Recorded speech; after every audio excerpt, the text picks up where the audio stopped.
Yeah, you already know what it is. Your boy Banz alongside Cristina. We are the Spark Up Podcast, episode 114. What's going on, Cristina? Happy Mother's Day. Thank you. 24 hours later. I'm not big on Mother's Day. Just, Mom, here's some money. If I can send you money. Happy Mother's Day. Yeah, that's nice. You know. Well, your mom is in DR, right? Yeah, so I don't really get to spend the time. I mean, I FaceTimed her, talked to her, but she's like, we don't even celebrate Mother's Day right now. What are you talking about? It's next week. It's next week. So she was like, or is that the end of the month? I don't know. Dominican moms be trying to scam you anyway. The last Sunday of May, I believe. Okay. Well, shout out to the Dominican moms out there and to all the moms out there.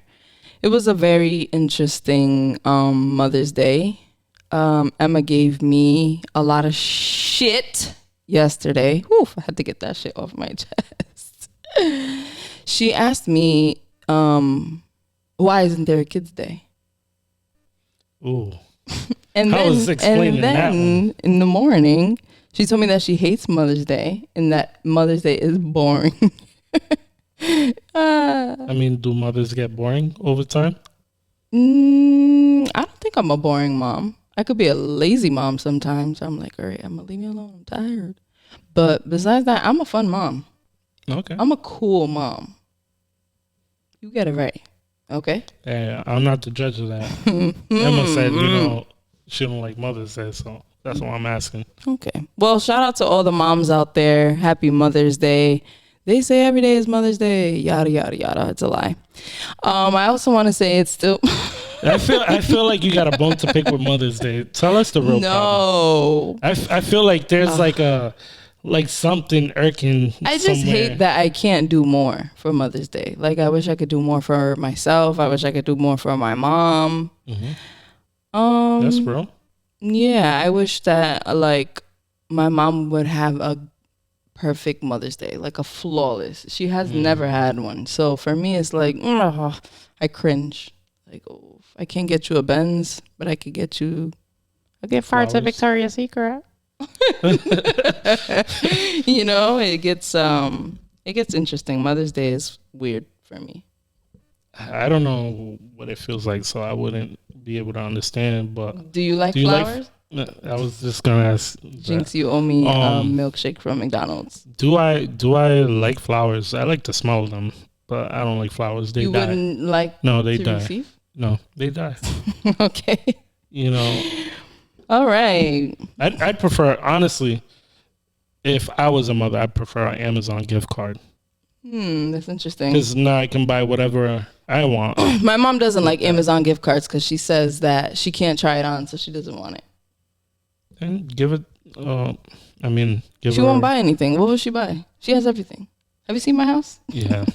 You're right about that. All right. Welcome to episode 114. If you are not subscribed, go do that now. For all our Apple Podcast listeners, leave a review. Say something nice. Leave 5 stars for us and subscribe to our YouTube channel. Like and comment on our videos. Share it on your Facebook, Twitter, all that. So I saw this thing on the Shade Room. It was a guy saying that he has a girlfriend who has a daughter, but he didn't get her anything for Mother's Day. And he said that that's not his child, so he doesn't need to get her a Mother's Day gift. What do you think about that? Hold on. So the daughter is a child? No. Let's say you have a girlfriend, and she has 3 kids, but you don't get her nothing for Mother's Day because those aren't your kids. You think that's right? Wait, so my girlfriend has 3 kids. They're not mine, but she's a mother. Yes. Come on, Pastor. I mean, I am kind of a shitty person because that's my girlfriend. She is a mother. So if I want something to do with her, I got to deal with her kids, like it or not. But are you going to get her something for Mother's Day? Sure, why not? Okay. I don't see nothing wrong with it. Because people were going ham saying but he doesn't need to get her. He doesn't have to. But she's a mom and it's Mother's Day. So what? Mother's Day to some is just another day. Some people don't celebrate it. Yeah, but she's a whole mom and you're with her. I feel like if you're with me, I mean, it would be nice too. It would be nice, but it's not forced upon neither. So you would only get your mother? Okay. No. If I feel like it, I'd get her one. You sound cheap right now. No, I'm not trying to be cheap. I'm just saying, like, I could see get her a gift. Both sides. It doesn't matter who she is. If she means something to you and you feel something in your heart that says, you know what, I should give her a mother's gift. I disagree with that because you shouldn't have to. I didn't say you have to. I said if you feel it in your heart. My bad. I take that back. Okay, this is the Culture Shock segment, the segment where we talk about all things life, culture, society, all of that. So today is going to sound like I hate white people, but we have to do it. Ooh. So first I want to start with, I don't even have the energy to do this today. So first we have Colorado GOP, who in the middle of court decided to say something to one of his black counterparts. But I'm gonna play this. You're gonna play it from the Yeah. I'm gonna play it. I'm gonna play a clip from the video so that you guys can hear for yourself. The ROE rules, you're not allowed to fire until fired upon. I'm getting there. Don't worry, buckwheat. I'm getting there. He said, I'm getting there. Don't worry about that buckwheat. He said that to a black guy. And then he apologized and claimed that he didn't know it was a racist term. Yeah. Now, okay, let me see. Let me try to think of someone you look like, right? Maybe not buckwheat, because I don't think you look like buckwheat. If somebody said, yeah, whatever, Don Omar, to you, would you take it offensive?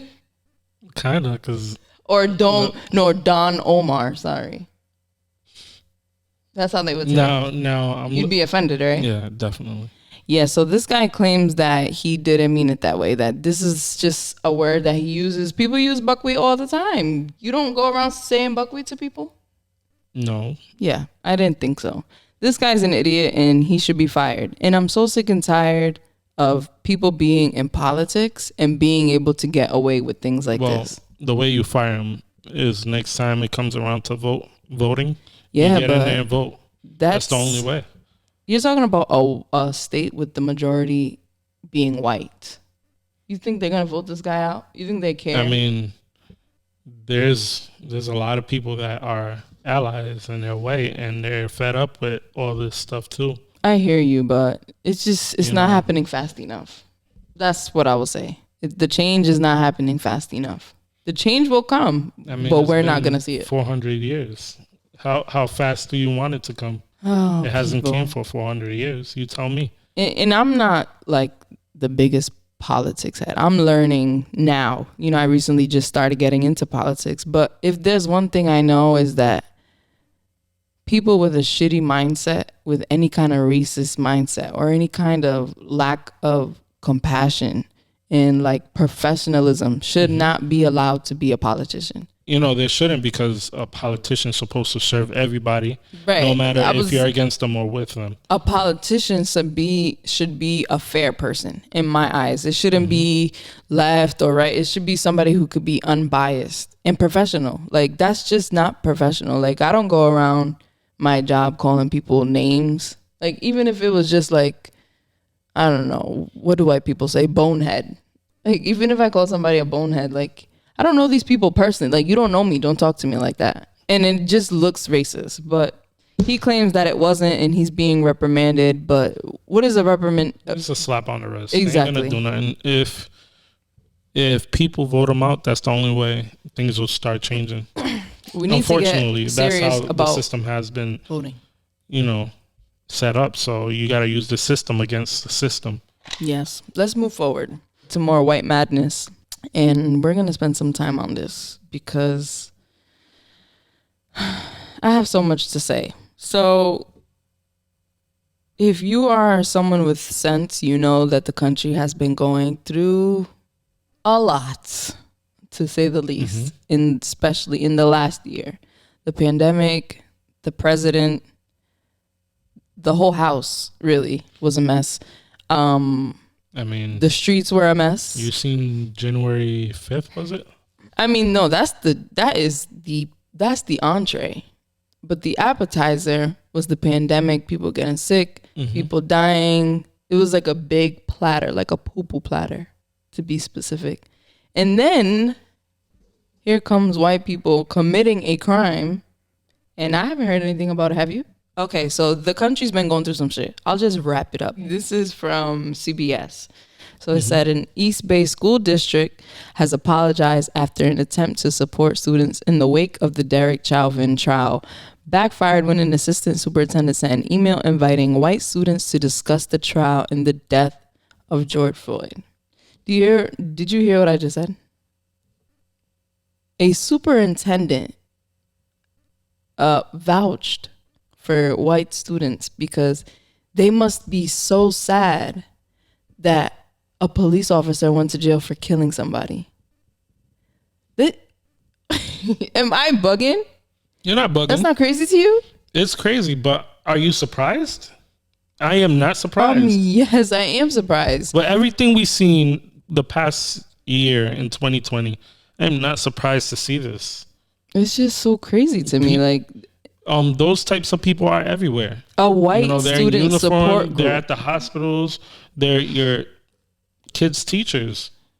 We just got to teach our people to know that these people are out there and they're willing to do whatever it takes to hurt people. Let me read what the email says. The email offered a, quote, restorative community circle to support white students who would like to discuss how the trial verdict and experiences related to the George Floyd murder are impacting you. I'm speechless. Where's the bomb? You know what? Where's the bomb? Let's put the bomb on them. Because you know what? They're sticking up for their white people. And I'm actually surprised because white people don't usually stick together. They kill their aunts, cousins, moms. Fuck you, mom. You know, they do all kinds of crazy stuff. So I'm surprised by the loyalty, I think. I didn't know they cared so much all of a sudden about mental health. But when you have black students, how many students of color in school, that's the real question. They don't have support groups like this offered in the public school system at all. Okay, but I want to know. In fact, that would be too much for the budget. This is true, but I want to know how many people showed up to it. I don't know. I don't think they were able to hold it. I'll continue reading. Similar meeting emails were also sent for black students and indigenous students and other students of color, not solely for white students. After the email was sent, 3 students, 1 Asian, 1 African American, and 1 white, posted videos to TikTok questioning why white students needed support. So it took for a group of students to complain about it for an adult to be like, oh yeah, maybe that is wrong. Like, nobody said anything after the email. They had to wait for the students to say something. This is a hot ass mess. It is. It really is, but I'm not surprised about this. I'm really not. Like, how can you say that? This is madness. I'm really not surprised, to be honest. The Caucacity has hit a different level of all-time high. I think this is like record-breaking for white craziness. You don't think so? You don't think we've seen so much crazy shit in the last year and a half compared to? I mean, obviously, it's always been like racism. It's just it was under the surface. Now it's here. Ugh, I don't like it. The ugly monster is outside. I don't like that at all, actually. Now my spirit is actually rattled. And it's our jobs to remove these people. Yeah. It really is. That's but the only way so that you start cleaning how much influence they have on how the country is being run and how schools are being run and how kids are looking at it. Like the narrative, they have control over literally the narrative, and it's sick. They do. I agree with you. And people are still like, oh, I don't know what you're talking about. Like, to be honest with you, I didn't even know this happened. Yeah, that did. Unfortunately, it did. But that is all I have for the culture shock. I have more stuff to talk about, but it's hip hop stuff, so I'm gonna save that for Mic Check. If you haven't already, subscribe to our YouTube channel. Subscribe wherever you listen to podcasts, so you can hear everything from A to Z we talk about on Mic Check. Anything that has to do with hip hop, really just music. We sneak some R&B and whatever in there. But tomorrow it's going to be extra juicy because we get to talk about J. Cole, Mariah Carey, Lil Baby and Lil Durk, DJ Khaled. It's going to be good. It's going to be great. It's going to be a grand old time.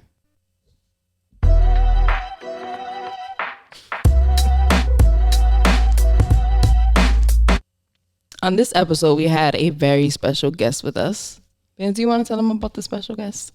Our special guest is a fitness model. She great personality. I think she's a star. Yes, money. I think she, I think she could even get into acting. She might, she has that charismatic, the bubbly, she's very quirky. She has the light. She's a good kid. I like her. I like her a lot. If you are wondering who we're talking about Scarlet Santos. And Scarlet. Shout out to Scarlet. You were a very fun interview.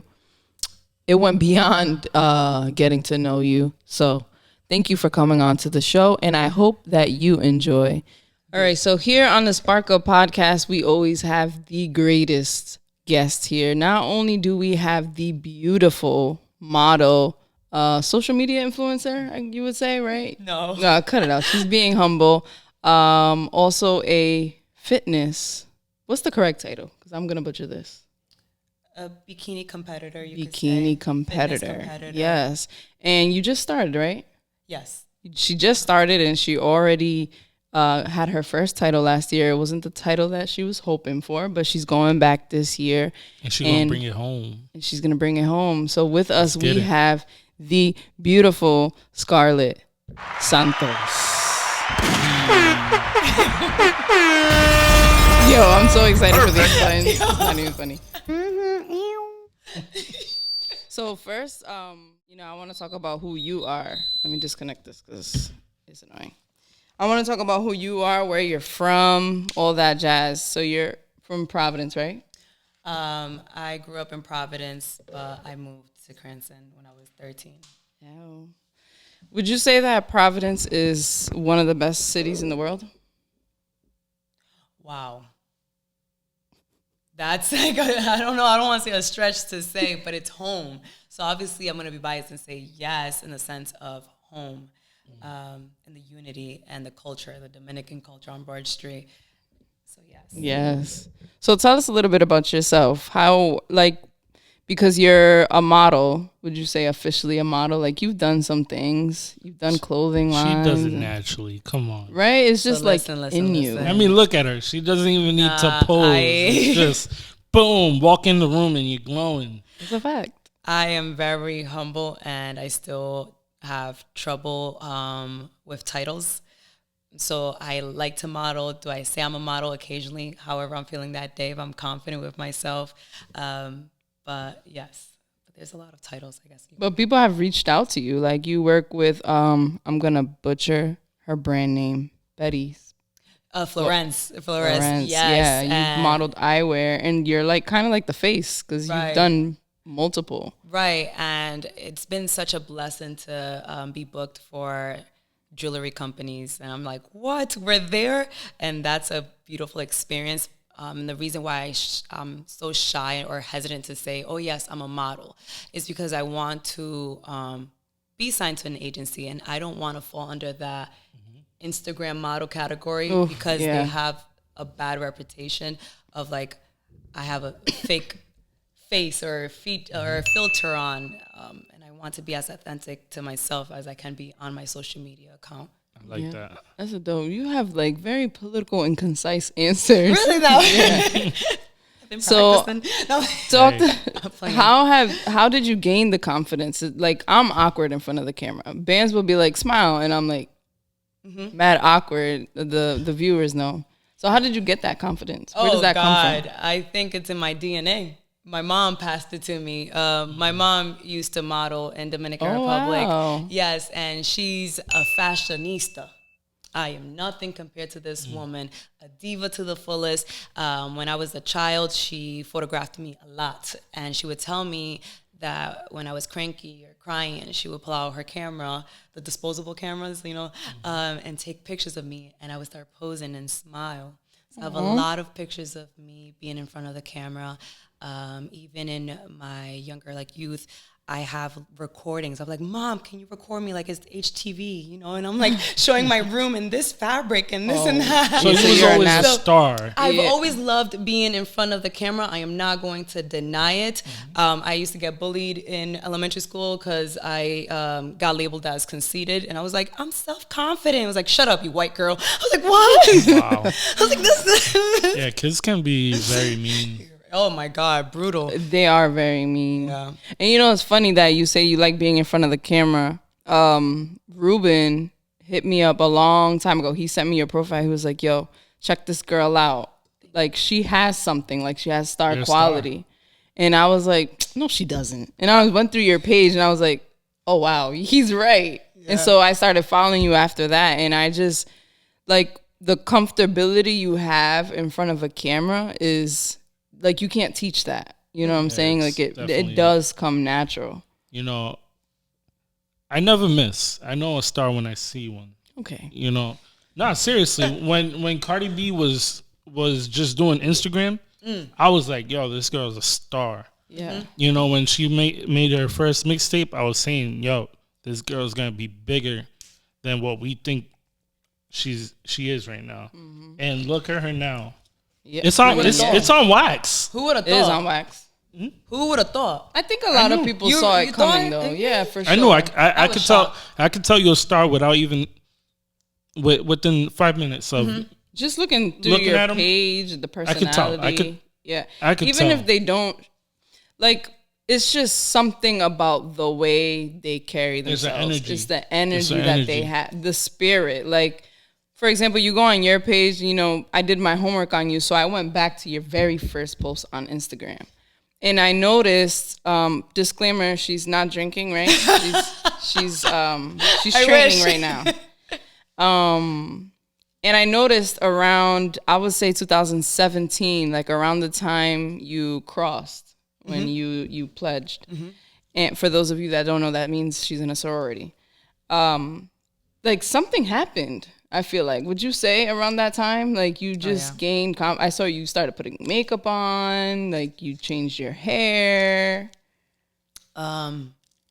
It's funny that you bring that up because obviously you're seeing it from a social media standpoint, right? And I'm not noticing the transitions that I'm going through until you're able to reflect back and you're like, oh, college, freshman year, sophomore year, what was I going through? I started compromising myself to beauty standards and wearing the makeup because it made me more quote unquote attractive. And now I'm in college dorming. Yay. That sound already. I'm like, ooh, right. Popping bottles. It wasn't so much confidence because those were also very dark moments of my life. It really was. I think it was just finding myself and seeing what do I feel when it comes to makeup and what does beauty mean to me. So experimental stage. It's funny because I was having this conversation with my best friend. Shout out to Regina. And she was saying, like, how basically women uphold these certain standards that men kind of lay out for us. Absolutely. And we we maintain those standards. Like, we abide by these rules that men think we should abide by. Like, how girly you look, like how feminine you are. So I can definitely relate to that because, obviously I'm more of a tomboy. So, you think about these things like, will guys like me? Will they? I mean, I don't care about men anymore because I'm with a woman. But, you kind of go through that, especially as a young woman, of like, what will people think of me? What will they say? And you talked about your hair off record, but talk about like, you cutting your hair and what people would say. Thank you for bringing that up because people don't understand how personal hair is to a woman. And I felt like cutting my hair was me liberating myself. And I remember that day very vividly. I was studying for an organic exam and I was having like this really bad anxiety attack and I felt really caged in and I couldn't really explain to you or have the vocabulary at the time why I felt caged in, but cutting my hair was like a set me free and there was lots of tears and liberating because from a young age I was always told, you're dark but you have gorgeous hair and that's what made me beautiful than my other cousins that were my skin tone was because of my hair. I had good hair. Yeah, and Dominicans would be like, ay, la India. Eso cabello tan lindo que tú lo tienes. And it was like, oh, arreglate los cabellos. That means like what I just did to my hair today. Straighten it. And man, I wanted to own it myself. It was like, if I had to dye my hair, I have to ask my dad's approval. It was like a male thing. It's my hair. It's mine. So when I cut it, I wanted to show like I did it, and I didn't have to ask anyone's permission. I didn't have to ask my current boyfriend at the time, my father. It was a male thing, or my mother, who told me that my hair looks prettier when it's straightened. I did that, and that was like a start of something different. I loved it. I really loved it. We were talking before the podcast a second ago about, they were telling me your hairstyle when you cut it, you look like a lesbian. I was like, yeah, I do. And I loved it because then I found liberty in dressing different. I had the opportunity that the person that I was dating at the time had very similar body structure than mine, so I was able to like wear his clothes. And let me tell you something, having big pockets in pants, you don't know, it's a gift, but it's everything. It's everything. I didn't have to carry a purse. I was like, wow. I would wear his jerseys, and I felt so comfortable because I didn't have to wear a bra. Especially cargo pants. They have pockets down here. Tell me about it. So then I was experimenting with clothes and my femininity, still feeling feminine, but not having to wear a tight shirt like I am right now to show my curves or my breasts. And I still feel sexy. I'm going to tell you that. I really did. I believe it. So hair was everything for me at that moment. So that's funny that you say that. So you see, I am really good at observation because I saw that through your pictures, the transformation. Like after your haircut, you gained this confidence, and then your hair grew back, and then you started modeling, and then you started fitness. So yeah, it's very interesting. There's always a backstory. I want to get into the fitness. Are you IFBB? Or are you headed that way? I would like to head that way. Okay. What does that mean? Break it down for that's like me. That's like pro. Like you're it. Those women, I'm gonna tell you, I'm like, wow. They're very, and I don't want to set any limitations or put myself in a box and say, oh well, maybe not. I don't know. And if I get there, then that's awesome. And if I don't, then that's awesome too. Right now, I'm really enjoying the process. So it doesn't matter what category I'm in, what class or whatever. It's just, I'm really in love with the journey and the process of my body development. Okay. I'm rooting for you. Thank you. You know Thank something? you. Every time we get a guest that's doing something, it happens. On it. We say it here, and it happens with Raish, with D. Gomes, with Flawless. I could keep going with names. Keep saying the names. Keep saying the names so I can do the bomb thing. Oh, can I press the one? That's my button. This one. I don't want to flex too hard, but next one on the list is going to be Scarlet. She's going to be IFBB. Remember, I told you that. Thank you for the Remember, I told you that. Like, I know you're happy either way, but I know you're going to make it. Thank you very much.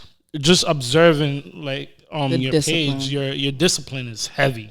Let me tell you something. I already feel like I made it. I already feel like I made it. I dreamt of this since a young girl, and I hate saying since I was a little girl, I always knew.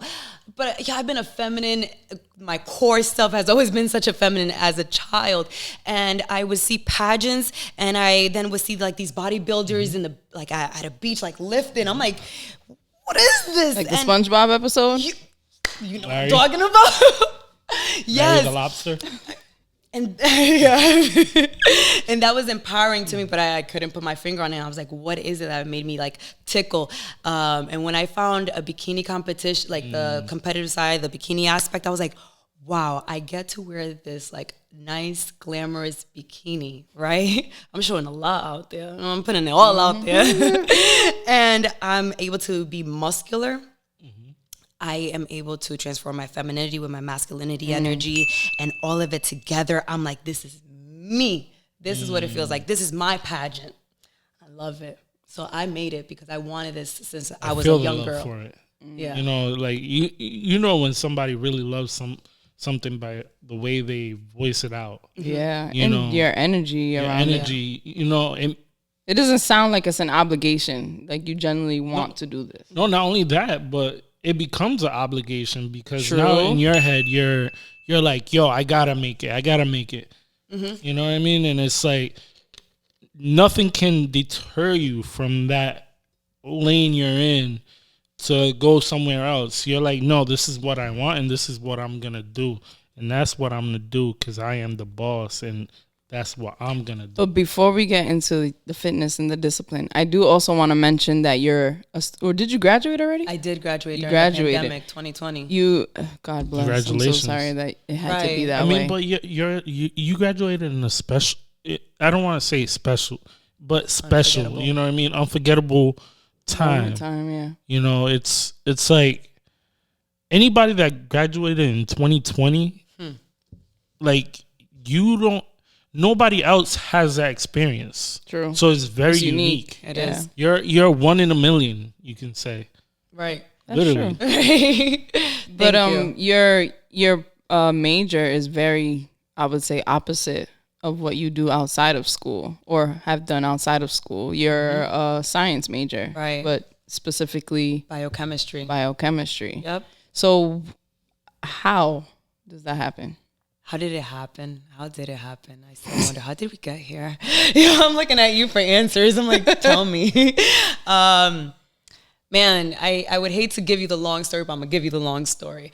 I was an ESL student. We got time? We got time. All right. I was an ESL student, and I did not start learning English until I was in kindergarten, and I was like, what the hell is this, right? Because daycare was always like la vecina, the neighbor who's taking care of you, and you're watching like Caso Cerrado on Telemundo. So I didn't get no English. That's funny.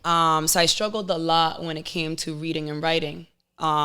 And for those that probably already do know, I had a learning disability that didn't get diagnosed until I was in college. Really? So everything was blamed on me being an ESL student. So to be quite honest with you, I resented reading. I resented talking like publicly, like giving a presentation because of my accent or pronunciation. And I gravitated towards the science and the math that just felt like I didn't need to read, but I could imagine and daydream because I'm a daydreamer. And that's where it happened. I'm just a curious person. And it felt like magic to me. It felt like it was my own. And I wasn't reading or writing. That was mine. So even in high school with anatomy and physiology, I was like, this is me. I'm doing this. I would fail, but I'm doing this. Science, you really have to have the brain for that because I like the challenge too. It comes with a challenge. Understanding like the cell, I'm like, I what? But please teach me. And I like the growth, and I was able to measure my growth with science. I saw myself advancing more with science than with other subjects. What's the learning disability, if you don't mind sharing? Oh, sorry, dyslexia. Oh, wow. That's actually very common. It is. It's a lot more common than people think, but because, especially when you're first generation American, they don't look into that stuff. Yeah.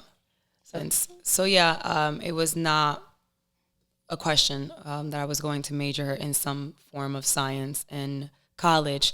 And also, let me be very authentic and honest with myself. It was the first generation, first child pressure of either you're an engineer, a doctor, a lawyer, a piece of shit. So pick one. A teacher. You think we sacrificed all of this? We said engineer, doctor.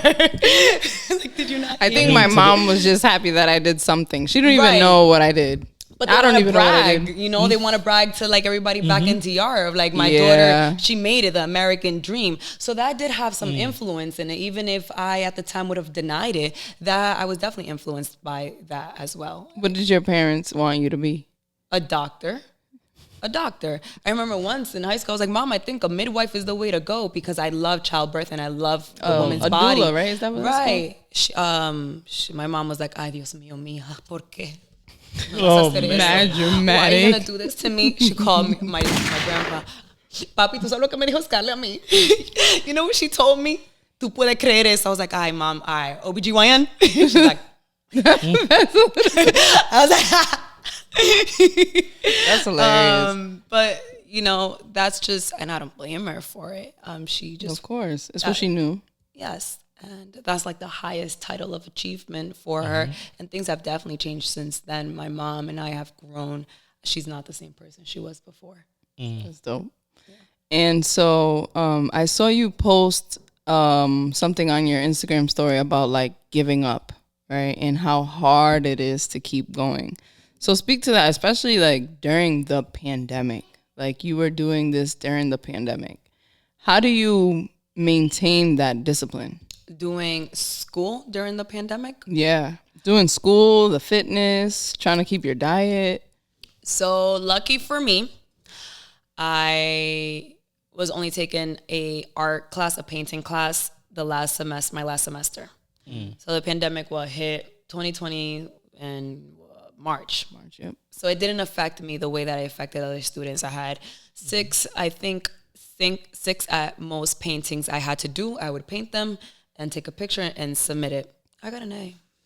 But not because of pandemic, because I'm very talented. But maybe I was just going to say, you also do draw. I do. That was my minor in college. So, But not only that, you also bake. Yo. Let's talk about the baking. baking. What don't you do? Baking. That was something different. I can't trace that passion anywhere. It just like... You didn't have an easy bake oven or anything as a child? My parents didn't buy me one, Mom. Why didn't you buy me one? No. Mom. Easy Bake was nasty. ¿Por qué? Anyway. Ay, ¿Por mija, qué? yo no tenía dinero, mi hija, tú sabes. You know something that's every Dominican parent's excuse. Right, la semana But que it's viene. not- Ay, lo and bile, wait. ay, lo bile. I'm still waiting for la semana que viene. When's that week coming? Never. But it's not a lie. It's true. Like being a mom now, I realize like why you tell your kids you're broke. Because you are broke. Like dead ass. My And mom you know used- what? My mom used to tell me I'm broken. She wasn't broke. But you know what too? We were talking about this. We talked about this with another guest. Is that that fear of money, because our parents don't come from money. So they're scared if I do buy Scarlet this Easy Bake Oven, what if I need that $20 first in case something happens? Like an oil change I need, or the light bulb I need to go. Light bulbs are not Hold cheap. my hand right now because I'm like, You know what I'm saying? Like that. I feel that. It's true. Like they weren't broke, but they needed to be safe. absolutely. Relationship So- with money, that's a whole different topic because I could understand that I'm not a mother and I have a fear with money. I'm trying to work on my relationship with it. It's just like, I think we all are. because Except when for you come Banz, from he a, likes to splurge. well, yes, but when you come I from a learned how background to of not use my money having, wisely.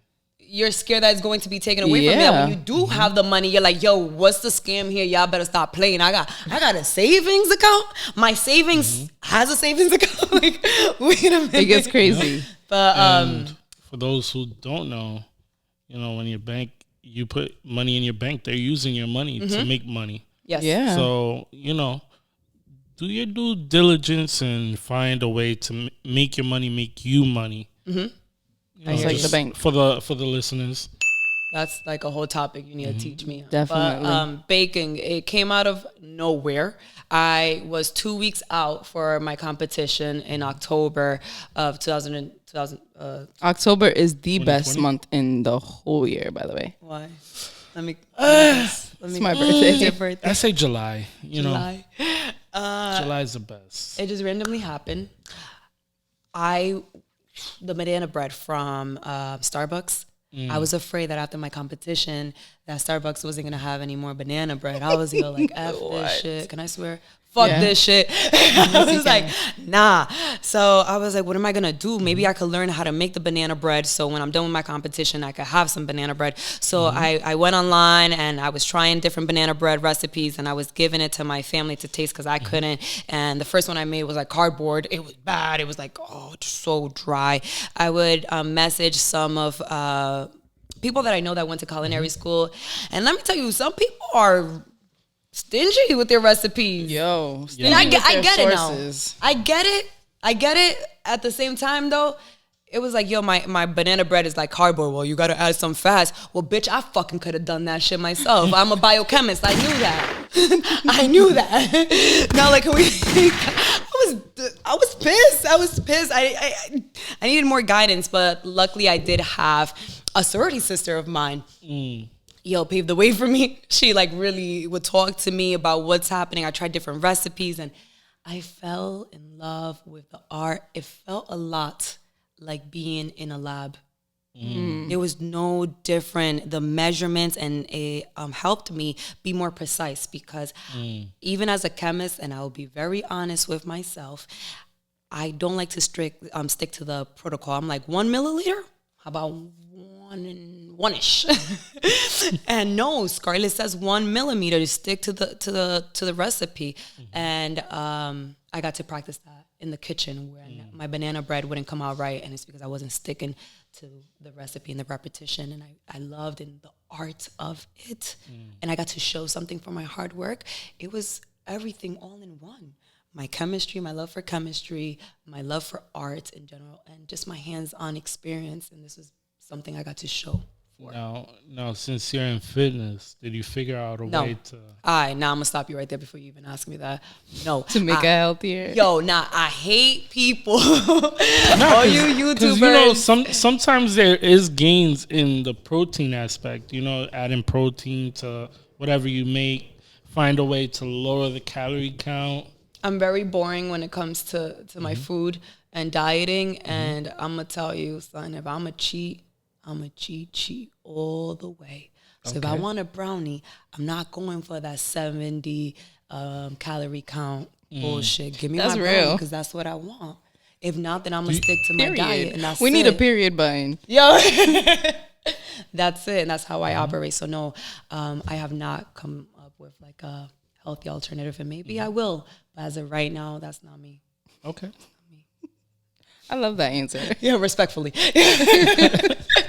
Respectfully, yeah. So let's get into... Wait, no. Because now that we're in a laughing mood, I do also want to talk about how open you are on social media, right? Yeah. You posted a long time ago. Do you mind if I share this? It was on my social media and it's public. Let's go. Okay, so you were talking about a vibrator on social media. And all women do this, right? But you don't speak about it openly. How did you get the confidence to even talk about sexual things on social media? Because I know your DMs was busting. I know that for sure. It was with a lot of creeps. It wasn't quality. It was quantity, but quality was not there. I said it. Going back to feeling caged in as a female. Because I am a sexual person, but my sexuality was never like applauded or encouraged from any age growing up and even in my adulthood. The opposite of a man, really. Complete they're opposite. So encouraged. So for you to understand me and why I'm so vocal about it, that sometimes people say it's too much, it's because I came from a culture, like a Dominican culture where women, you have sex? Like, no. Especially not out of marriage. How dare you? How dare you? We don't talk about sex. Or even just, I don't know much about my body. I wasn't told much about it. And never had the conversation? The conversation is like, if you get pregnant, you're getting kicked out the house. That's it. Period. That's literally how it goes. That's the talk for you. And I was very angry because I wasn't allowed to use a tampon because of preserving my virginity. Yeah. I was mad because I was an athlete in high school, and my coach had given me a tampon because I didn't have a pad, and I got in trouble at home for that. I got mad that I wasn't encouraged to have sex. Why wasn't I was mad about it or explore the fact that I could even masturbate? That accidentally happened. Really? Like masturbating at the age of 9. 9, yeah. That's 9. I was like, wow. That's you feel the heartbeat in your vagina. Yeah, it happens. It happens. I was like, wow. It was like my nightly routine. I was like, but I felt shameful. Same. I felt so ashamed of masturbating that I didn't even know how to say it to my school friends. Like, do you do this or do you not do this? Yeah, right. Like, we should have talked to each other about it. Or even like experiencing that wetness that you have. And I'm like, do I go to the bathroom and wipe it off or do I just sit in this and go to sleep? And like, honestly. Those are real questions. Questions that a 9-year-old that just finished masturbating. I can't relate. Know. No, and you're not supposed to relate.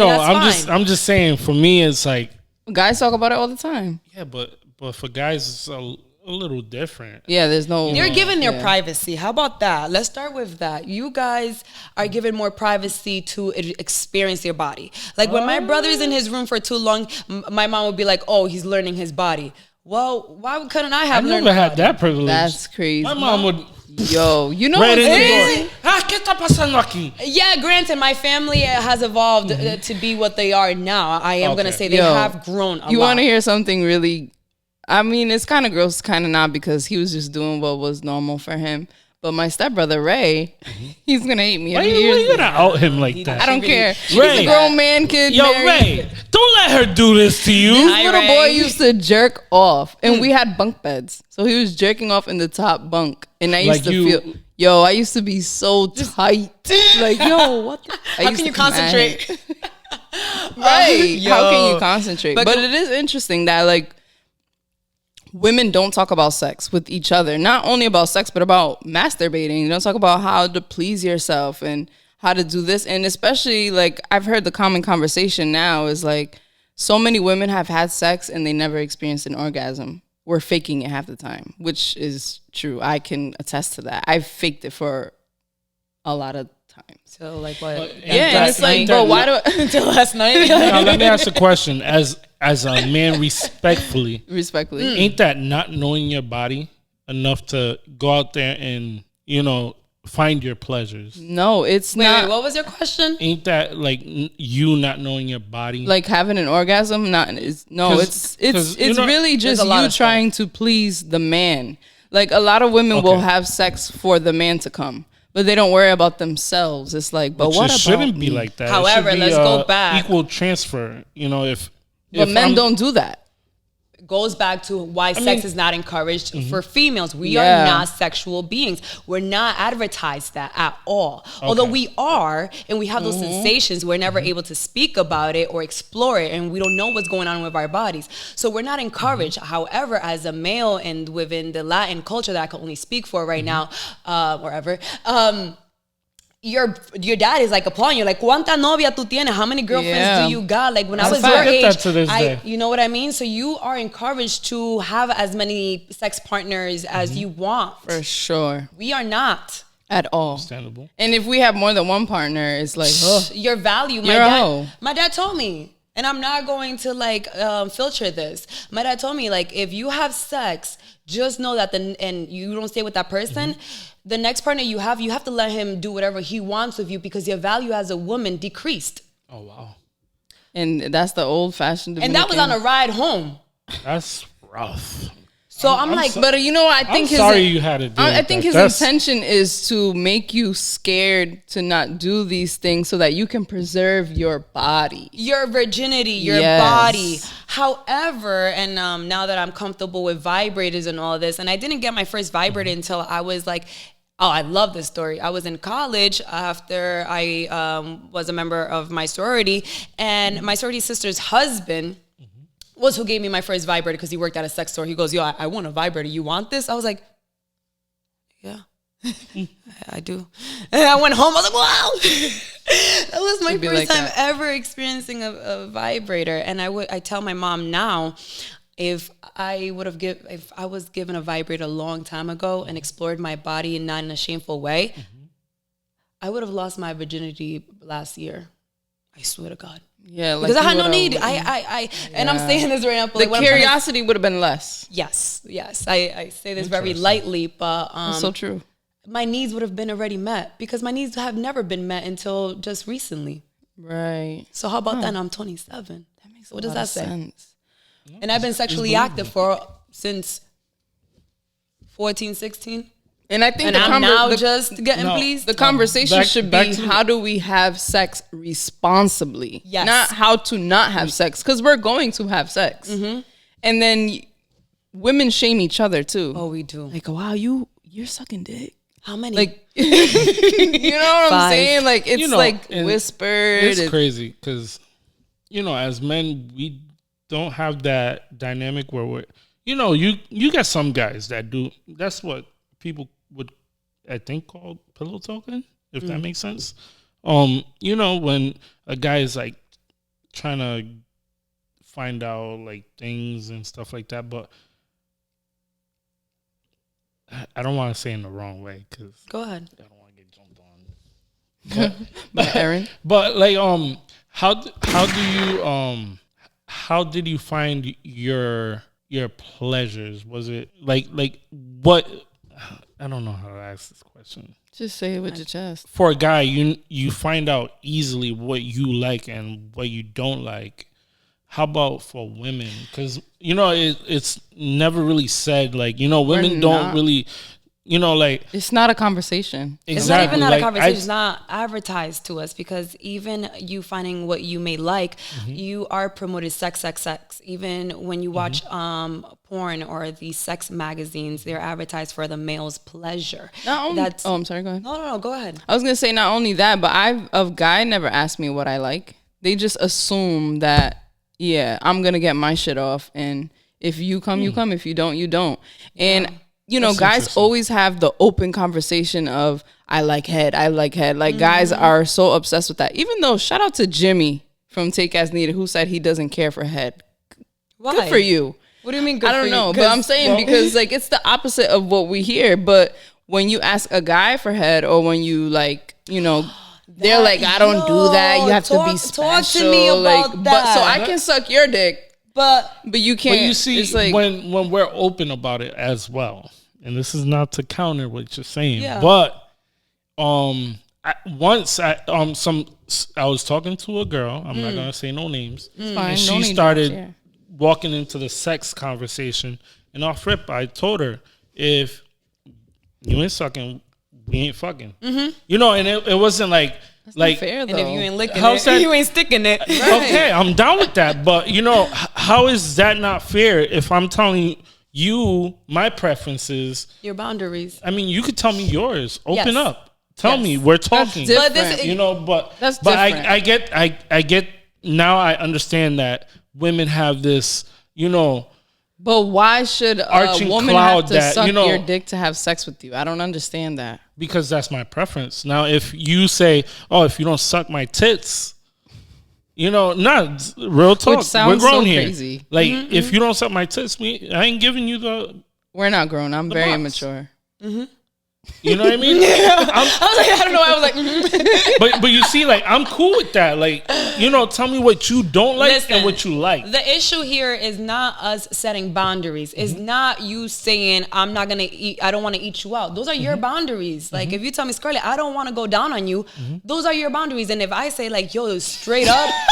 If I straight up say, well, I don't like eating ass. Like, I don't know. You know what I'm trying to say? Those are my boundaries. The problem here is that if you tell me, yo, Scarlett, I'm not licking it, and I have to be okay with it. But if I tell you I don't like sucking dick, she's fucking lame.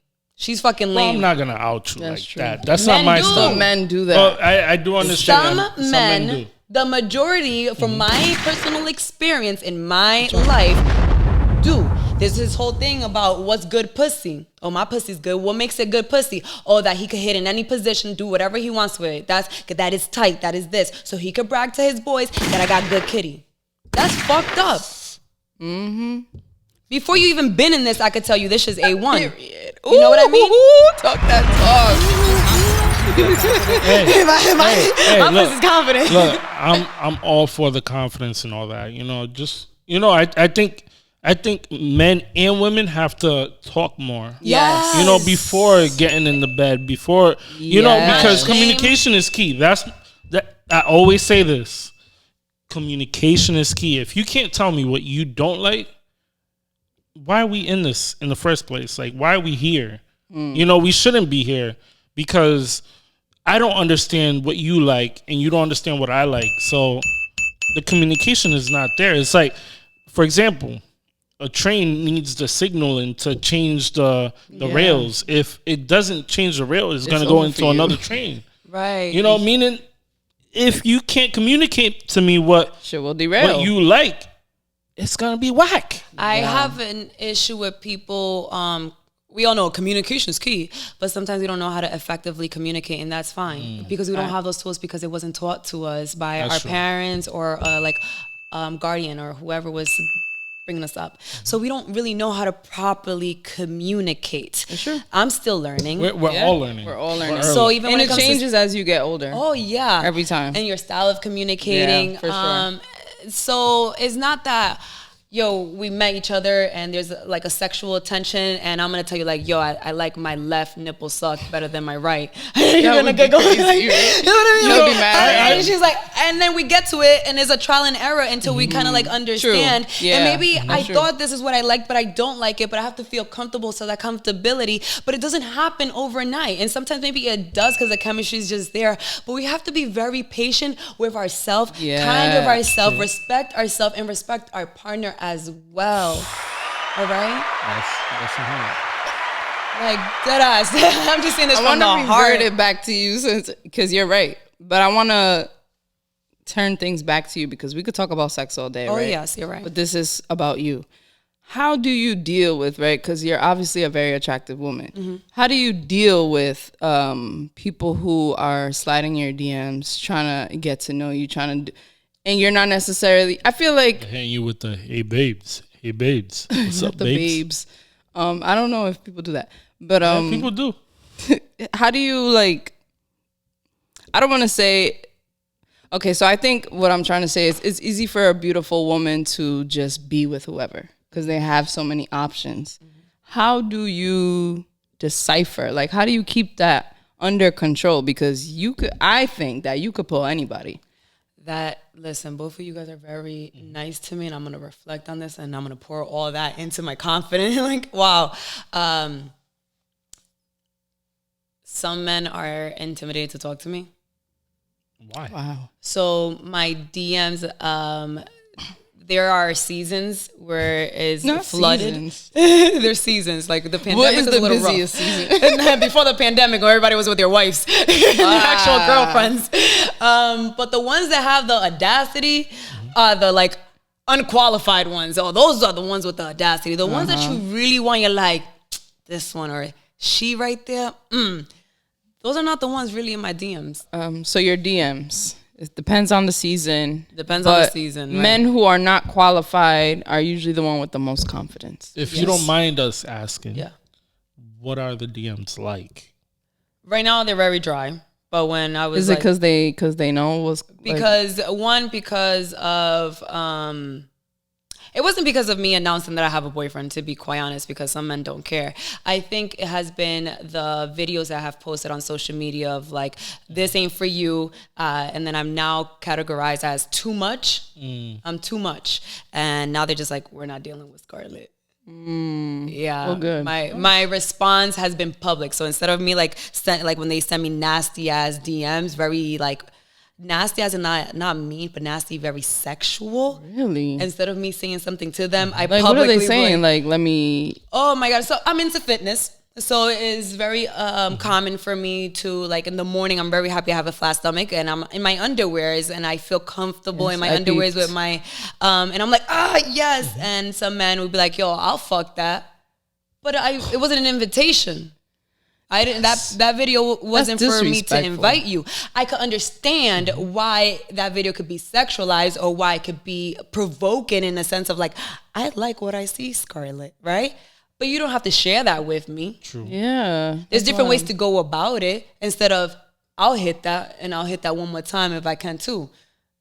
What? Who asked you? Who invited you? I never wanted that. I didn't want that attention. That attention was not welcome. That's not what I was asking for.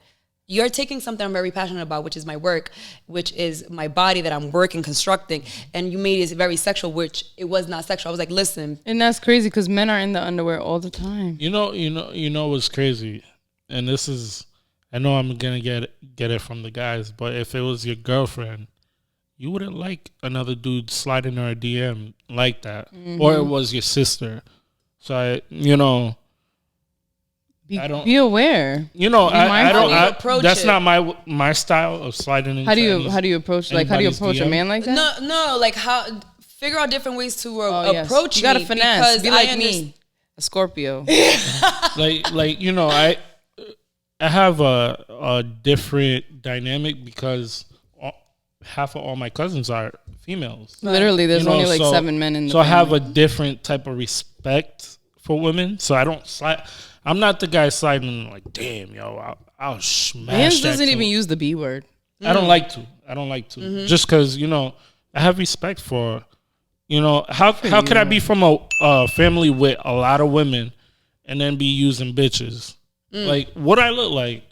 Who trained me? But not even Who that. raised you, Not nigga? even that about respecting the women that are in your family. It's respecting all women, because that's another thing that upsets me is that man respecting. Like, I respect my mama, but you slapping your baby mama. So what's up? You don't love women. So back to the DM is even like we talked about the vibrator, right? I love using my platform. I didn't notice how powerful my voice has been until people call me out on it, because for me it's just like having conversations with people. I love talking, I love engaging, and with my platform and me being more sexual and now in my 20s and like ripping the chains and releasing my sexual, I'm like, here I am. Oh yeah, we love to see it. Ready. We love to see it. I get to talk about sex a lot with a lot of females in my DMs, right? I get a lot of females in my DMs, but then man is like, I would love to see you play with your sex toy. Yo, my answer to that is how much you paying. Ooh, okay, OnlyFans. Would you get an OnlyFans? I wouldn't. But what I'm trying to say is that it discourages them. They're just like, oh, my bad. Like, you know, it's different ways of just me saying. It's Send them the Cash App next time. No, I have. I'm like, this is my Cash App. What can you do? Right? And they get discouraged and they won't come and bite. Ain't real. Yo, that means the pockets ain't right. It ain't. That means the pockets ain't right. I'll be damned though if one guy's just like Really sends you money? I'm like, thank you, daddy. Thank you. Hey, I'm all for it. But then again, I probably would not engage in something like, because I don't want to. But women that have gotten their bag doing things like that, I applaud them because we're already getting sexualized, and I love women that capitalize on their sexuality. I encourage it if it's safe and is what you want to do. But if there's any men in my DMs that want to send me money, they can go ahead. I'm not sending them a video of me using my sex toy, but how much? How much for what? What you want? Hey, you know, somebody wants to see something. It's, to me, it's your body. If you use it for whatever you use it for, that's you. Long as you're in good terms with what you're doing, it's all game. Right. You know, I don't like to shame people because that's what they do, you know, because we all do stuff that's not right. You know, and when it's easier to judge people from without looking in the mirror. You know, once the mirror is on you, how easy is it to judge yourself, critique somebody, or even talk about somebody? It's not that easy once you're looking in that mirror. Or just because you don't understand it. That's another thing too.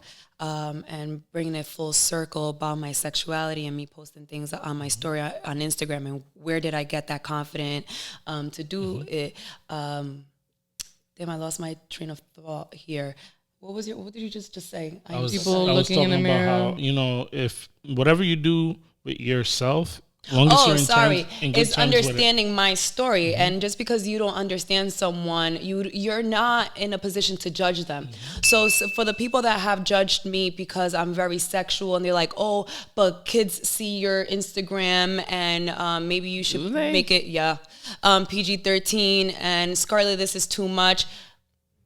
There's a mute button, but that's besides the point, is that you need to know my background and why I want to advocate for safe sex and women's orgasm because of my background, because it was encouraged for me. And now I'm in this world, and now I'm able to feel liberated, sexually liberated. Can I jump in here? And that's what this beautiful for those is people for. that care about what the kids are watching, maybe you should be doing your job in controlling their Instagrams and social medias or whatever it is. You know, my eyes going crazy, but my kid's not on social. I mean, she's 6. You know, but still, like, I feel like a lot, and this is not to take shots at anybody, but a lot of parents. He's been playing it safe all day. A lot of parents are lazy.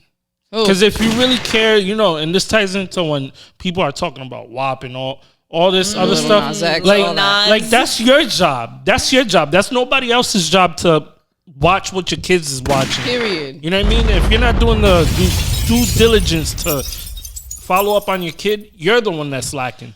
And that's your fault.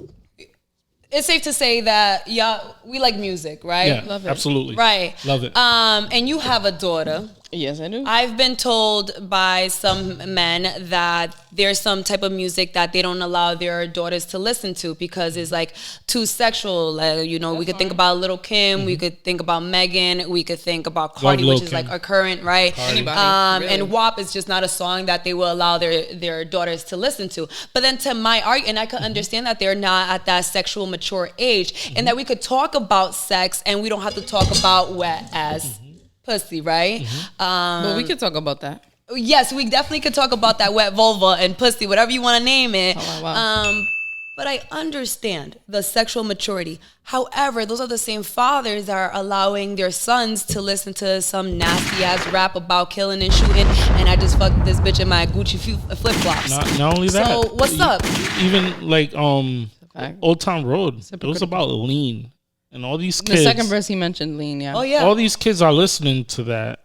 There's plenty of songs that, when we was kids, we was listening to What's your fantasy Alchemeli. was Put my- it in your mouth. Uchi Wally.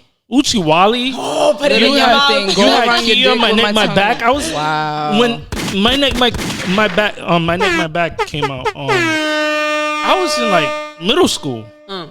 We was on the school bus listening to that on the radio.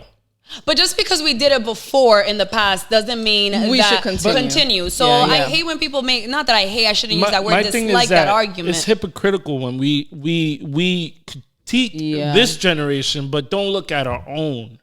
That's where I'm coming from. Right. But what you're saying is just because we did it, we shouldn't expose our kids. We should break that generational. That just because we were exposed to those type of music or any quote unquote bad behavior in our childhood, and we ended up is okay for our kids to do it. No, but my message here is that you want to restrict what your daughter's listening to because Megan is too sexual and Cardi and Lil Nas is too gay for you, but then you don't censor the men, right? And it goes back again how women, females from a young age, we're not looked at sexual humans unless it's for males' advantage over us. We can never own our sexuality. How about that? For myself. Why can't I just be sexy for me? For me. The only time I get to be sexy is when I'm raped.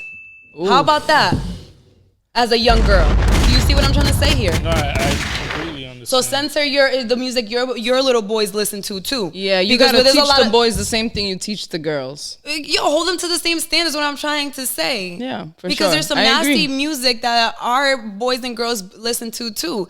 So maybe WAP is not age appropriate for your 6-year-old. Of course, I could respect that. I could respect how you parent because that's your child. I'm not gonna say anything.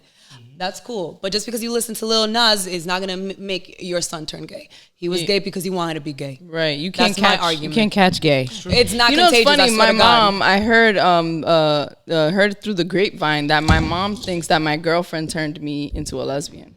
And I'm like, that's impossible. Because I was thinking about vagina way before I met her. It's just not a fact. But because we're drinking, so let's end it off with we're drinking. Scarlett's not drinking. Well, She's drinking. Ruben and Scarlett is drinking water because she is training right now. So let's talk about your discipline. Because you looked great, but you're going now for a round 2 to compete again. Yeah. What is your diet like? What can you eat? What can you not eat? What's going on? You can't drink, obviously, because there's calories. No alcohol. I'm very new to this process. I'm going to say that, and I don't have all the knowledge. I do not. I'm being guided I have a nutritionist and I have a trainer. My nutritionist tells me what I have to eat. So you have 2 people that help you. Yes. So one is helping me at the gym. The other one's helping me online. He moved to Florida. Nice. He's amazing. Both of my trainers are just amazing. So he gives me, every 2 weeks, he changes my diet. right now I'm going through a carb cycle. So I eat 2 days high carbs, 2 days low carb. What's the purpose of changing it? To keep you like... To not, there's different reasons I've read online, and I've asked them about not plateauing. And there's a nice way of losing weight, of taking the carbs away and your body acting one way. And then you put in carbs, like it shakes it up. I don't have the little shocking the body terms. And if you do, you could chime in. I don't have the actual background knowledge in that. I'm still learning myself. Mm-hmm. So I cannot eat anything that's outside of that sheet he sends me.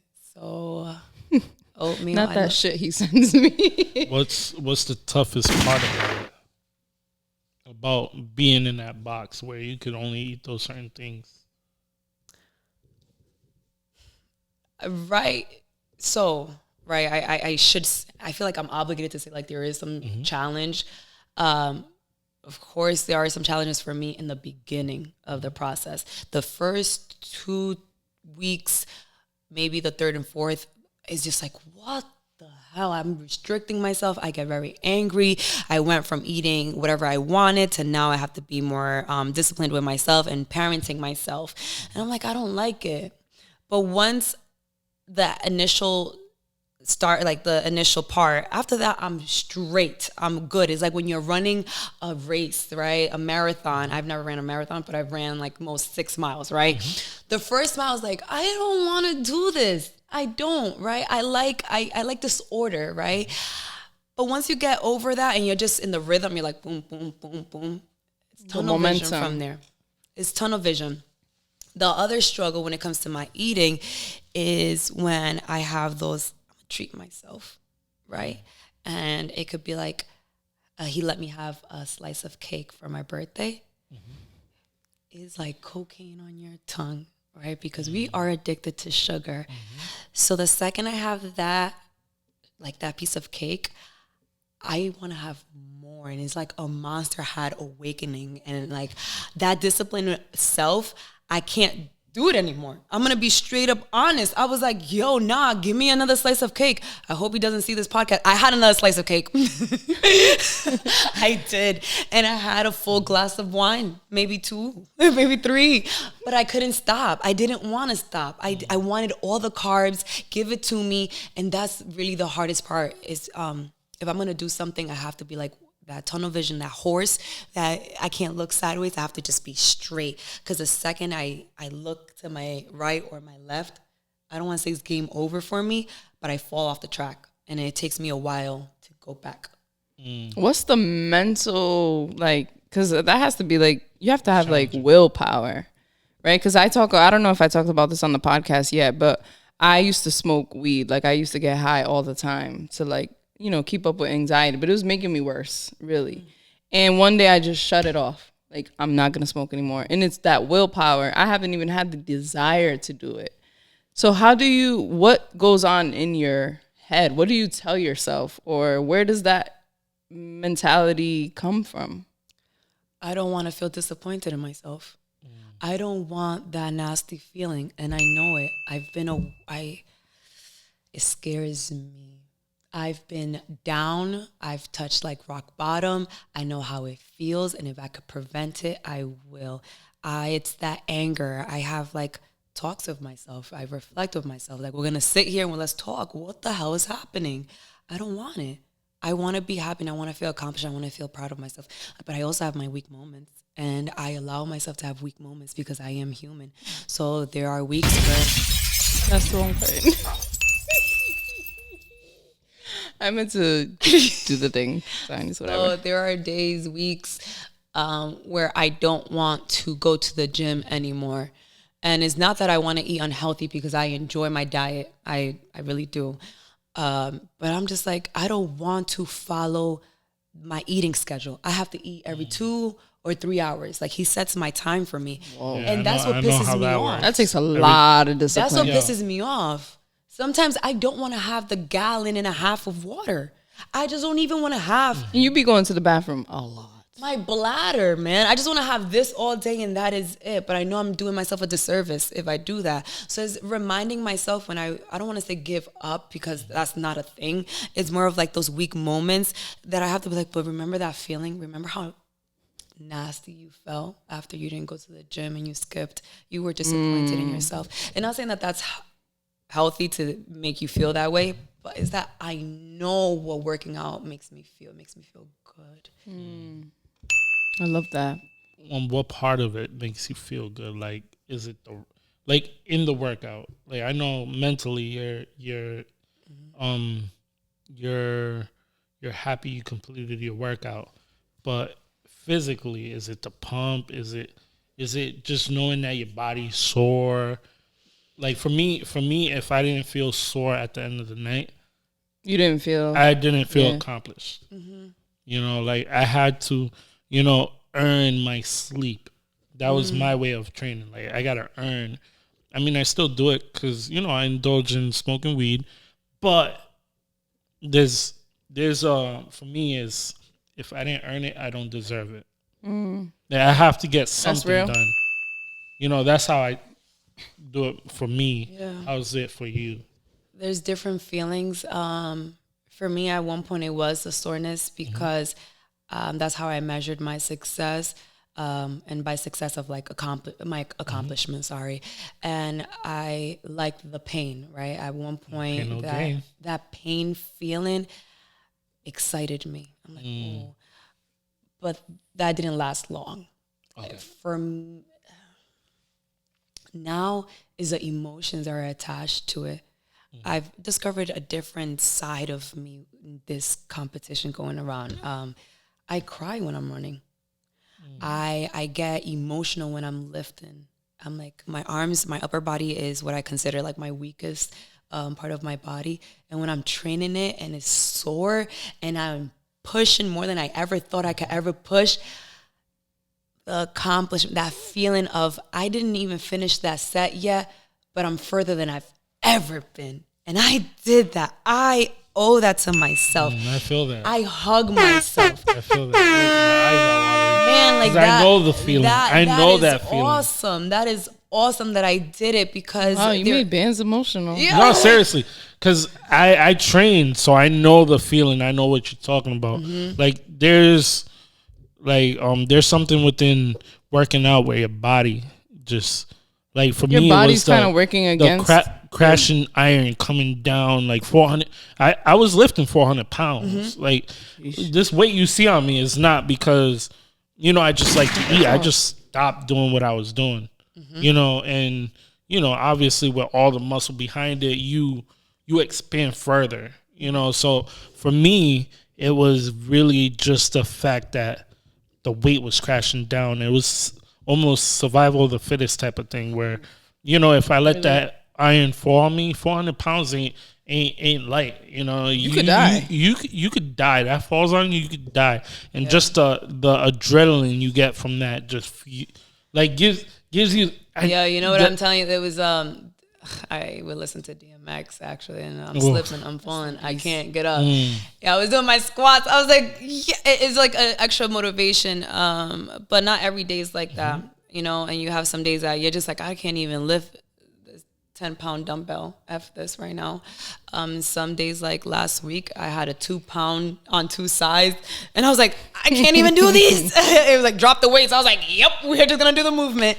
There's days, but even going back to me tearing up at times when I'm running, I'm just doing my cardio, and it's a different type of emotion. It's not the emotion like, oh my God, I feel accomplished because I'm doing this. It's the release of tension and anger that so I have like built up. It is for me, and it serves me, and this doesn't have to serve everybody, right?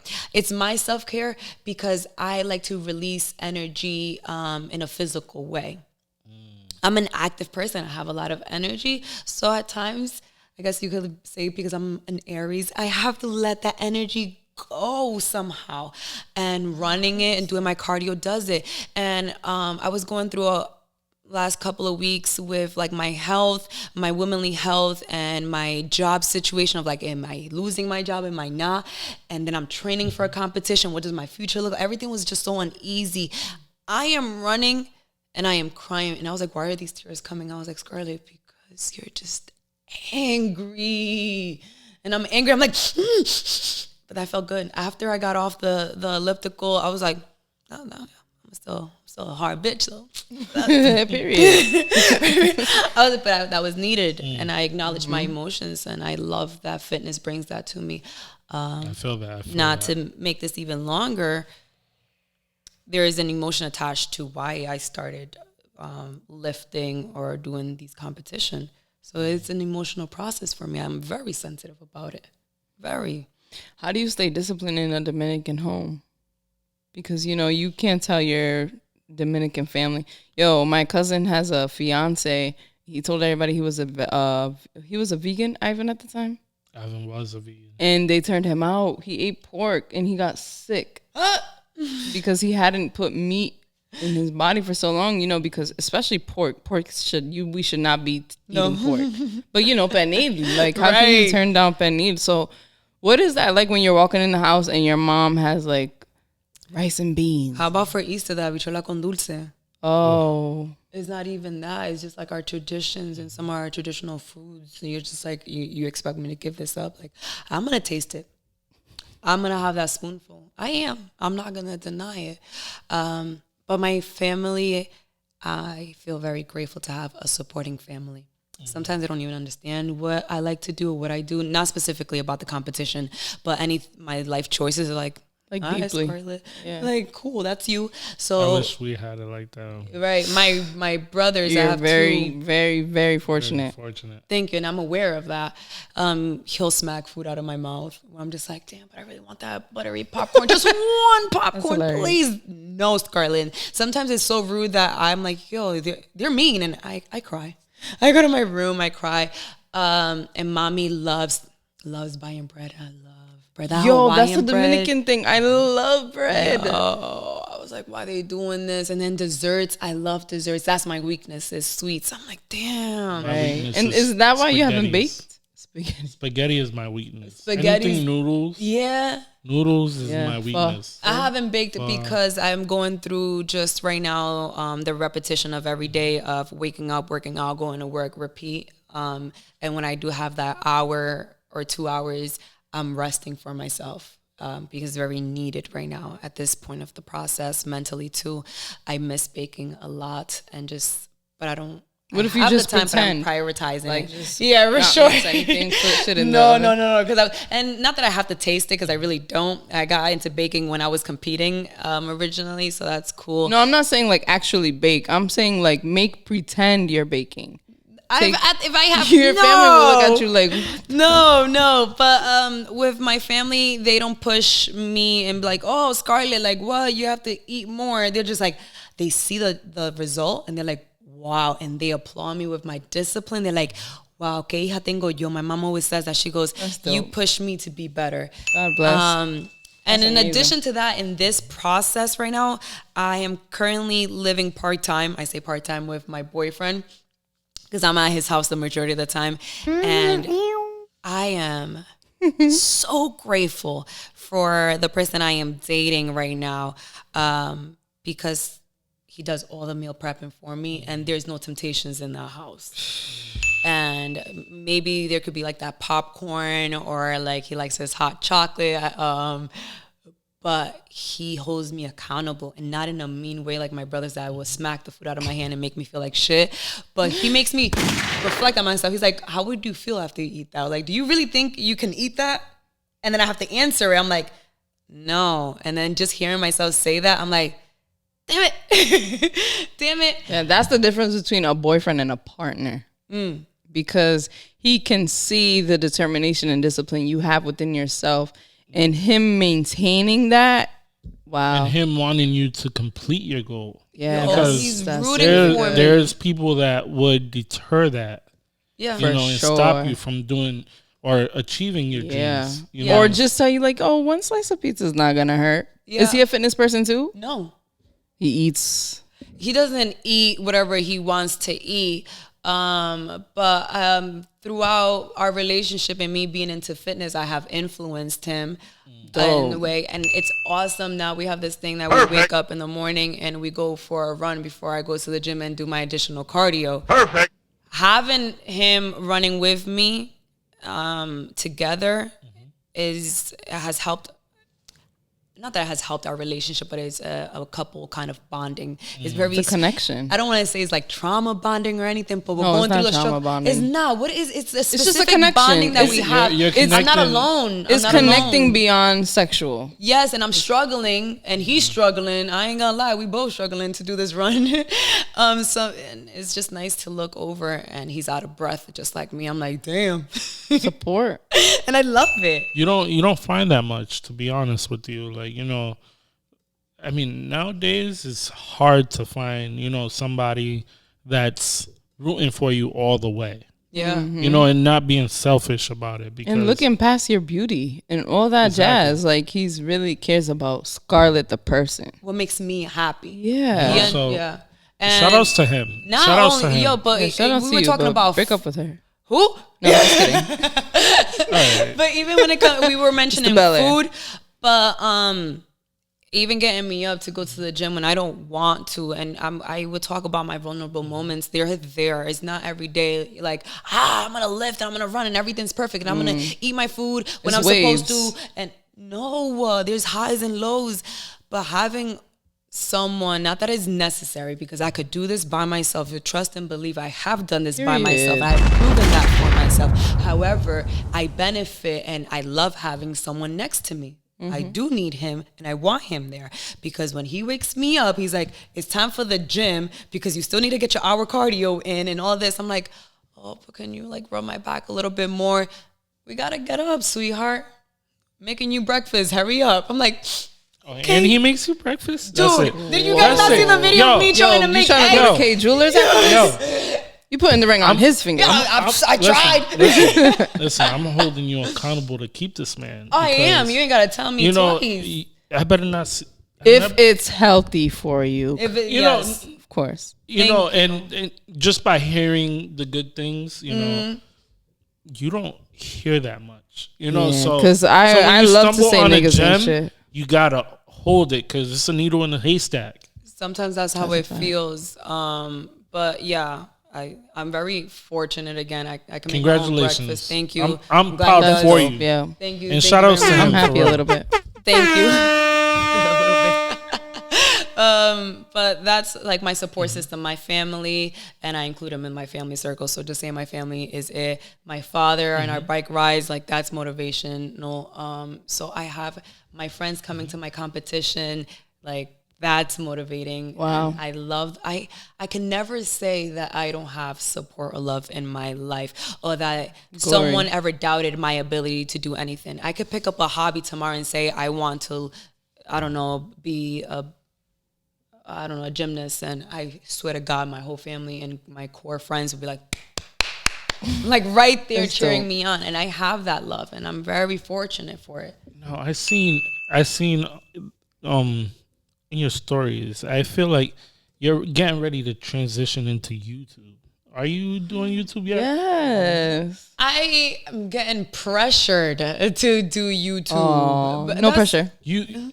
I mean, like, But you do have the I'll quality. be honest with you. Like, I like what I see. I told Thank Christina, you. like, yo, this girl's a star. So I know that you would do well in that realm, especially with your story. Because you have a story. It's not like you're just doing things. It's not shallow. There's Like depth. you're not pranking nobody. You're not doing anything for clout. Substance. You're doing it for Scarlet. So like for me, like when I watch your page, I'm like, yo, this girl's a star. I hope she knows. I think I've DM'd you and told you, you're a star. I wish that was true, but you have not. I've But been wanting listen, you listen. to take pictures of me, which I you don't- did. I can't wait. I have the my honor of It's your energy. It's your and you have spirit. You're charisma. very You have charisma. likable. You have a very. I mean, besides the fact that you're beautiful, right? There's a likable factor that I meet beautiful women all the time, and they're mean and stuck up or insecure, whatever it is, because everybody has their story, and I understand. But when to meet somebody who is who they are on social media and all, like me and you talk all the time about like random stuff, baking, cookies, whatever it is, and you've kept that same energy. Like I can say I'm meeting you for real for the first time right here, right now. But I feel like I've known you because you keep it real, not only with people, but with yourself. So that's like rare, you know what I'm saying? But you did post, and we're going to wrap it up. You posted a picture. I don't remember exactly what picture it is, but the caption read, "I will be a legend one day." Do you remember that picture? No, I don't. It was around the time I think you had your haircut. And the caption read, "I will be a legend one day." What do you say to Scarlet? That's scary. That was a lot of pressure, Scarlet. We got to check in there. Wow, that's a lot of pressure. That's a lot of pressure. I will be a legend one day. What's a legend to you? That's exactly what I was thinking. What did I mean back then? I think back then, I had something to prove to myself because I've always felt confident in myself. I always felt like there's something in me that separates me from other. And I don't know if I can say what it is or whatever, but there's something special about me. But I was going through a very dark moment. I had to prove something to myself. And sometimes saying things out loud that sound outrageous is what helps. So maybe that's where it came from. Like I would be a legend one day. But I don't know what a legend means because what it meant then versus what it means to me now. I hear, the second you said like legend, I looked to the corner and I started thinking about family. Oh, wow. Where before maybe I would have never thought that. And I'm like, I am like already legacy instead of legend. Yes, like what you leave behind. What I leave behind, and not only what I'm doing, paving the ways for my brothers. And even if they choose different routes in their life, which I'm encouraging, if it wasn't for some of my sacrifices, maybe they wouldn't have the opportunity to do so. Like my brother's able to take, let's say, a gap year or not want to obtain a college degree right now or has the option of like maybe ever. I didn't have that option. So I am a legend. I have done it. I am doing it. And I think when people think of legend, they think of like grand scale, right? Like DMX. To me, to many, I'm sure he's a legend for what he did. He's a titan. But also there's that micro, right? You're a legend in your family tree. Yes. Because of what you've done, what you accomplished, and what you will continue to accomplish. Absolutely. So yeah, Scarlet was right back then. She was. And she's intimidating. Right she's right today. I'm intimidated by myself. I'm not going to lie to you. Sometimes I check in with myself or look at myself in the mirror, and I'm like, whoa, there's a beast in me that. But you know what? Not to get all godly, right? Because I don't know how to talk about religion because I don't know what people's preferences is. But I am a God-fearing woman, and I'm a Christian. And in the Bible, they talk about like prophets and stuff, and they say when you it's okay to recognize your own prophecy. Really? Like you have to recognize that prophecy so you can walk in your purpose. So for you to say, that you have something special in you, you're on the right path. God wants you to recognize that so you can then propel and be what you're supposed to be. Because so many people have this potential, but they never recognize it in themselves. Or like Banz tells me all the time, I think we have deep conversations all the time, correct me if I'm wrong, but like where we're telling each other kind of like, yo, you have what it takes, but sometimes you have to believe that. Not sometimes, you all the time have to believe that for yourself. It's not worth believing in anything. What are you believing? And if you can't believe in yourself, who will? How can I sell you my belief if I can't even believe in myself? Right. Man, but sometimes I wish it could be that easy. No, it's not never easy. Right, but that's what I feel like when I hear things like that, or I've heard things like that. I'm like, all right, I feel like I'll use parentheses as in like I'm special, or there's something special in me, like there's something special in everybody else. But why does it feel like I keep failing? Or why is it feels like I can't find my right path or my destiny? Or what am I supposed to be a legend in? Easy. Right. There's lessons in the L's. So and sometimes you go through chapters and phases where you're taking L's after L's where you're just like, this is just my This is my life. This is my life right now. Yeah, that's a fact. And I don't want to say those that have to be glooming, dark, like really dark days, but it's very challenging. It's not every day you don't wake up feeling like I'm a star. I got this. Sometimes it's not. Most of the time it's not. But you would rather be a blessing than a lesson. You know, you don't want to be that lesson that says, damn, you could have, would have, but didn't. Wow. You know what I mean? That's one of my biggest fears. You know how many times you hear of like, or your uncles or your auntie, like, you know, if I would have done this right, I would have been playing with like David Ortiz right now. But you know, deadass. And I don't want to be that family member. I want to say, I did it. I did it. And on that note too, as well, and I'm saying this for myself out loud. You asked me, are you a model, right? Or like, would you identify that? And I still have a hard time saying because like, what the hell? Supermodel, oh my God, Victoria's Secret, like Tyra Banks. But I am fearful of myself and what I'm capable of doing, and that's fine. But I don't have to be Tyra Banks, Naomi. Like I could be Scarlet Santos, and it was already enough for me to have been booked for a jewelry company. I'm like, what? Diamonds on me? Cool. I did that. I did that competition. I am doing that. I am what I've been wanting to be. Your first time around, you got a title. Like, that was my second, but we're not going to talk about the first because I don't even talk about the first. But I did, and I am fully happy with the journey. I'm loving the process. Enjoy, because not all of us get the process, the journey. And if this is quote unquote where it stops, I did it. I did it. I don't have to be. But you know what? It doesn't stop here. It doesn't if I don't want it to. See? That's true. But what I'm trying to say is that I want to acknowledge my accomplishments now, the small ones. You have to be present. Celebrate that. It's important for me because it's the small things that make up for the bigger things. Is this moment right here that is special? Like, you know, this was very special for me. I felt like I'm glad to be a part of it. Yeah, I felt honored. So thank you very, very much. Thank you for coming. And to end it off. Wait. Before we end, I want to see what Scarlet can tell Scarlet of 5 years from now. I was just trying to get to Saturday. You know, I wanna have it on wax. Saturday. So that's what I'm saying. I got here. I'm like, I want to have Scarlet talk to Scarlet on wax.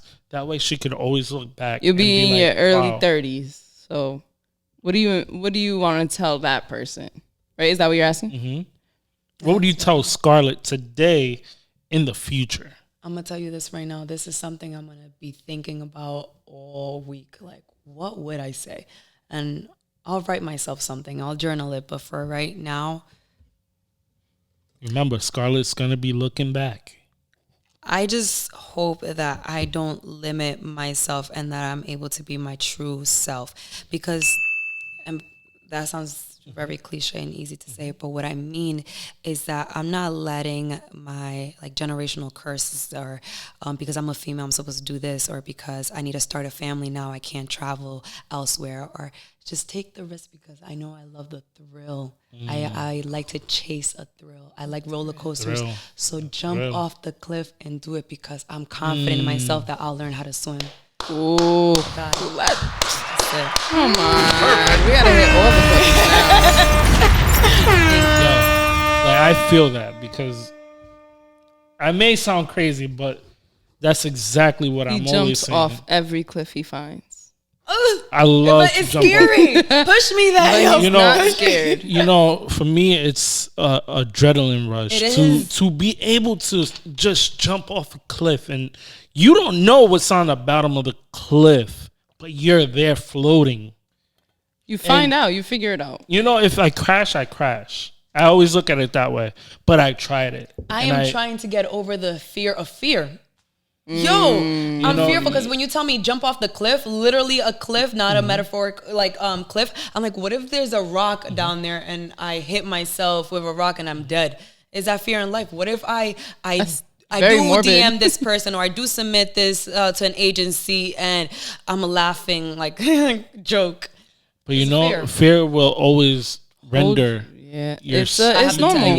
It's normal. You know, so like I battle with fear all the time, but you know what? I'm gonna do it. Thank you. You know, so I hope that Scarlet from 5 years from now Hey. looks back and is proud of the fears that she has broken or hurdles. I'm taking a over, deep breath there because I'm like taking all that energy and that was I could feel your words. This is from one competitor to another. Hey. You know, because Banz bodybuilder. That's where we relate. You know, a lot. You know, because I was also in that realm, so I understand your passion. I understand you. You know, because I was there once. Yes. You know whether it's slightly different, it's still the same. You know, it's still the same commitments, Understand my mentality. same motivation. You need that drive. If you don't have that drive, you can't do it. You know, you got to be able to wake up at 6 a.m, 5 a.m. God bless. To you know, even after a night that you didn't get sleep, to get in that gym and push yourself and, you know, just get through that 7th set. Yes. That's and get tough. it done. Not everybody can do that. I met people that couldn't even do half of it.